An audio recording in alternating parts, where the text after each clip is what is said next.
ગારિયાધાર તાલુકાના પરવડીમાં 78 વર્ષીય વૃદ્ધ મહિલાને લિફ્ટ આપવાના બહાને કારમાં બેસાડી સોનાની પોખણી ઝૂંટવી લેનાર 5 આરોપીઓને ભાવનગર એલસીબીએ ઝડપી પાડ્યા.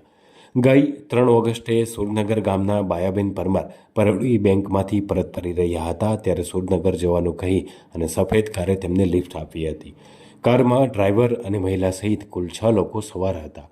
થોડે દૂર જતાં જ બાયાબેનને આ લોકો ઉપર શંકા જતાં તેઓ નીચે ઉતર્યા ત્યારે એક આરોપીએ તેના ડાબા કાનની આશરે 6 ગ્રામની સોનાની પોખણી ઝૂંટવી લીધી હતી. ફરિયાદ બાદ ભાવનગર એલસીબીએ આ સમગ્ર ઘટનાની તપાસ શરૂ કરી.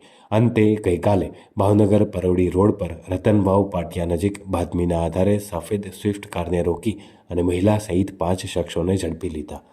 તપાસમાં આરોપીઓ પાસેથી કુલ 3.62 લાખનો મુદ્દામાલ કબજે કરાયો.